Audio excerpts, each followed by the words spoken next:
Okay.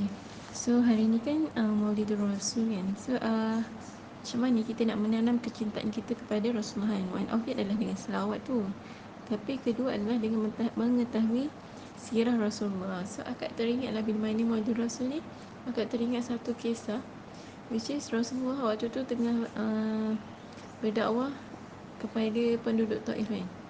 Which is peristiwa tu sangat menyedihkan lah, which is sangat tersentuh hati akak hari. Okay, so dalam sirah Rasulullah kan, satu part kisah yang akak sangat suka dan memotivasikan akak sehingga hari ini adalah cerita tentang peristiwa Rasulullah berhijrah ataupun menyampaikan Islam di Taif. So bila mana Rasulullah telah menyampaikan Islam di Mekah, dan banyak sangat tentangan yang Rasulullah dapat dan para sahabat dapat kan, which is Rasulullah di apa, waktu Rasulullah tengah sujud ada orang letak tahi unta, usus unta dekat kepala Rasulullah, ada yang mencerca Rasulullah dan banyak lagi kan. So tapi Rasulullah tidak berhenti dekat mendakwahi penduduk Mekah sahaja. So Rasulullah pun berdecide untuk pergi ke Taif untuk sampaikan Islam dekat sana. So Taif ni agak-agak jauh tak dengan Mekah. So jauh dia adalah jarak dia adalah 80 kilometer, which is kalau naik kereta dalam 1.5 jam. Tapi kalau jalan kaki di bawah panas terik dekat lalu padang pasir, yang kalau kita lalu pasir kan kita akan macam tenggelam kalau kita lalu jalan tepi laut. So perjalanan tu sangat susah kan, sebabnya berpasir, dia bukan jalan tar ataupun jalan yang rata tu. So perjalanan yang sangat sukar tu mungkin mengambil masa 2-3 hari kan. So Rasulullah ni ditemani oleh anak angkat baginda, which is Zaid bin Harithah. So Rasulullah ni pun dengan perasaan jiwa yang kental untuk menyampaikan Islam tu, untuk sampai ke Islam tu sehingga hari ini kan. Untuk sampai kepada kita tu, Rasulullah berjalan, meneruskan perjalanan ini untuk ke Taif. So sampainya di Taif, ada Rasulullah berjumpa dengan 3 pemimpin daripada kaum Taif tu, which is Yadir, Mas'ud dan juga Habib. Pada awalnya diorang ni sambut Rasulullah dengan baik lah kan, which is sebagai seorang tetamu tu. Tetapi bila mana Rasulullah sebut tentang agama Islam, Rasulullah sebut menyeru kepada Allah, mereka terus berpaling kan daripada Rasulullah.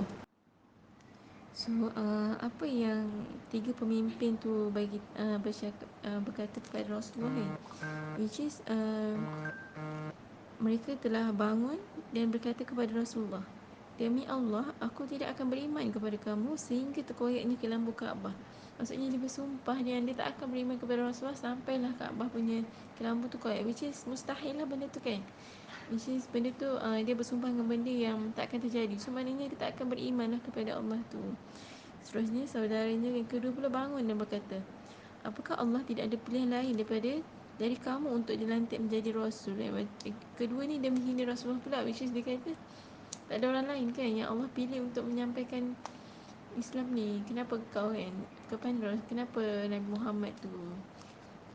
So yang ketiga pula, saudara yang ketiga pula bangun dan berkata, demi Allah, aku tidak akan bercakap lagi dengan kamu. Kalau kamu adalah seorang Nabi, amat bahaya bagiku sekiranya aku tidak beriman. Tapi sekiranya kamu menipu terhadap Allah, sepatutnya aku tidak bercakap kepada kamu. So yang ketiga ni dia bersumpah yang dia ni tak nak beriman jugalah. So maksudnya kenapa zaman tu susah sangat untuk orang kafir Quraisy, orang-orang zaman Mekah dan fasa tu untuk terima Islam, sebabnya mereka dah ada cara hidup agama nenek moyang yang lama kan. So bila mana Rasul bawa tentang agama baru, bukanlah agama baru, agama yang sama, tapi agama nenek moyang mereka tu dah terpesong jauh kan, which is dia dah sembah berhala semua tu. So bila mana Rasul nak bawa mereka menyeru kepada Allah, dia orang tak nak kan, sebabnya dia orang rasa Rasul bawa agama yang baru tu, tapi sebenarnya Rasul tengah bawa kepada agama yang sebenar tu kan, menyeru kepada Allah. So tiga-tiga kata-kata pembesar ni sangat menggurus hati Rasulullah kan waktu tu, sebabnya dia bukan sahaja menolak, tapi dia menghina Rasulullah, dia bersumpah yang dia tidak akan beriman tu. So demikianlah sambutan awal. Macam Rasulullah di intro ataupun pembuka untuk dakwah ke Taif tu dah macam tu kan, which is dah jumpa dengan pemimpin yang sangat garang tu. So di mana Rasulullah teruskan lagi dakwah dia untuk penduduk-penduduk kat situ kan, which is Rasul berjalan. So bila mana Rasul jumpa dengan budak-budak ke dengan orang tua, semua Rasul dakwah kan, which is Rasul sampai ke Islam tu. So dalam perjalanan tu kan, nak sampaikan tu banyaklah. So, mereka telah meninggalkan Rasulullah dan masuk ke dalam kota Taif. So tiga-tiga pemimpin tadi tu tak habis dengan dia kata-kata kepada Rasulullah yang buruk tu, tapi dia telah mengumpulkan seluruh budak-budak nakal yang ada dalam kota, lalu dibariskan mereka kepada dua barisan. So tiga pemimpin tadi kumpulkan semua budak-budak, mungkin budak mak rempeh ke waktu tu, gangster, budak-budak nakal, dan dia suruh berbaris dua barisan. So bila mana Rasulullah lalu kat jalan tu, diorang akan baling batu kan kepada Rasulullah dan juga Zaid bin Harithah. So belum sempat Rasulullah nak berkata menyampaikan Islam tu, baginda telah dihujani dengan lontaran batu sehingga berdarah kaki baginda. So kan berdarah kan kaki Rasulullah untuk sampaikan Islam tu kepada kita sehingga hari ini. So Rasul pun dengan teruskan lagi perjalanan, dan Rasul berhenti di bawah sebatang pokok anggur yang rindang. So Rasul pun berdoa lah kan ketika itu.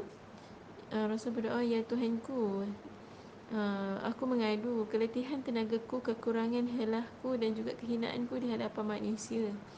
Wahai Maha Penyayang lagi kasihan belas, jikalau Tuhan golongan lemah dan daif, jikalau Tuhanku, kepada siapa lagi hendak aku menyerahkan diri ini?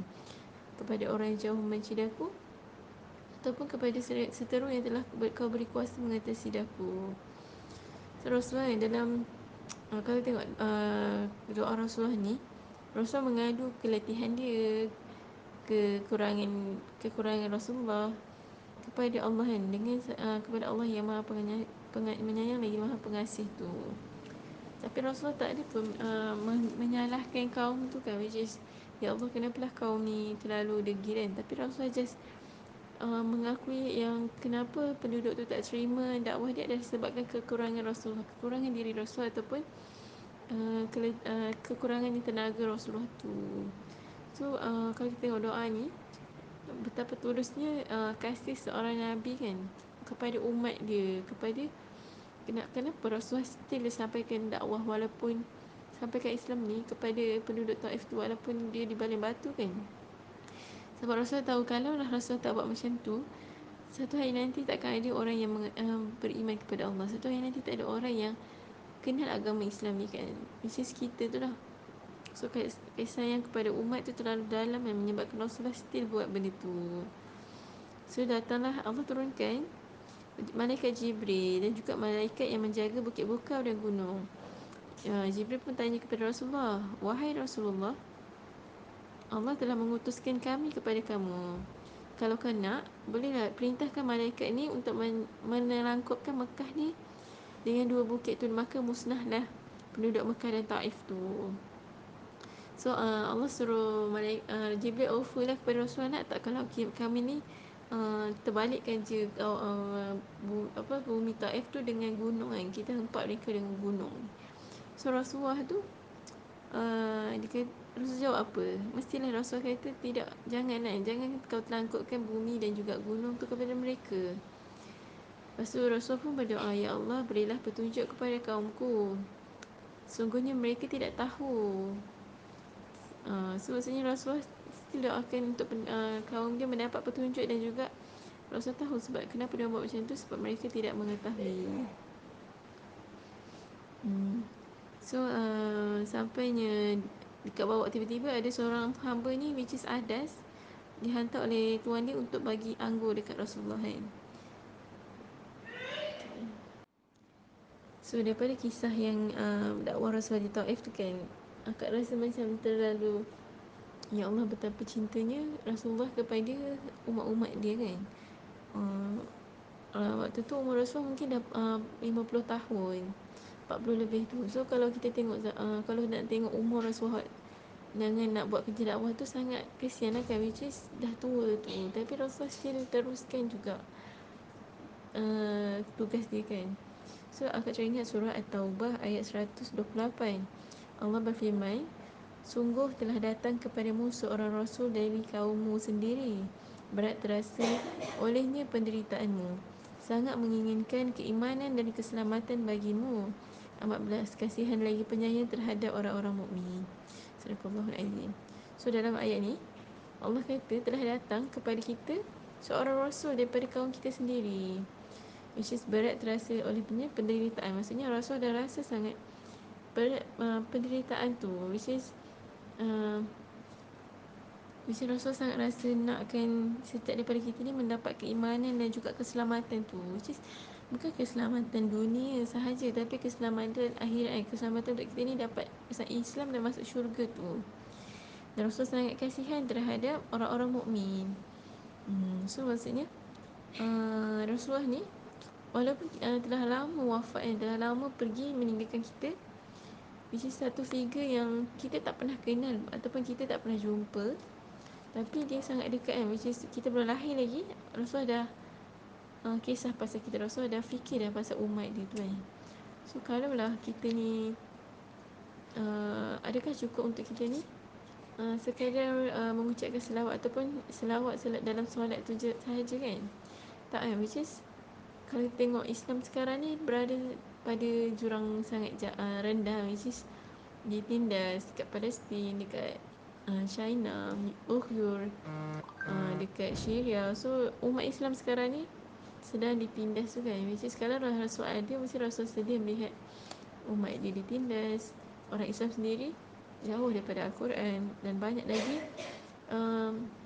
kalau tengok apa yang Rasul perjuangkan dulu tu untuk sampai ke Islam pada kita kan. Tapi bila mana kita dapat Islam tu, adakah kita dah betul-betul faham Islam dan juga kenal Rasulullah tu. So maksudnya so dalam akad teringat surah Al-Imran ayat 31, jika kamu benar-benar mencintai Allah, ikutilah aku, nescaya Allah akan mengasihi dan mengampuni dosa-dosamu. So surah Al-Imran ayat 31. So macam mana untuk kita ni mencintai Allah adalah dengan mengikuti Rasulullah. So naklah mengajak sebenarnya Maulidur Rasul ni untuk kita lebih bukan sekadar dengan mengucapkan selawat tu lah, tapi kita menjaga agama ini. Kita try untuk mempertahankan iman kita kan, menjaga hawa nafsu kita dan juga belajar tentang Islam tu lagi, InsyaAllah. So apa yang kita boleh buat kan untuk membalas jasa Rasulullah, membalas segala pengorbanan Rasulullah dan sahabat kan, dengan berdarah, dengan berpeluh-peluh, dengan ada yang menaruhkan jiwa, nyawa untuk sampainya Islam kepada kita kan. Adakah kita patut untuk tidak tahu tentang sirah? Adakah kita patut untuk tidak tahu tentang pengorbanan mereka kan? So so macam naklah ajak untuk kita membalas jasa Rasulullah dan sahabat dengan menaikkan Islam walaupun dalam diri kita sendiri dulu kan, waktu sekarang ni. So menjaga iman kita tu adalah salah satu cara untuk kita ni membalas jasa Rasulullah kan. Sebab Rasulullah besar payah tu untuk menegakkan keimanan, memberi keislaman dalam diri kita. So bila mana Islam tu, kita dah dilahirkan dalam keluarga Islam, kita dah dibesarkan dengan surrounding Islam. So caranya adalah dengan kita ni mengamalkan Islam dalam kehidupan kita, menjaga keimanan kita kepada Allah tu. So insyaAllah. Sallallahu ala Muhammad, sallallahu alaihi wasallam.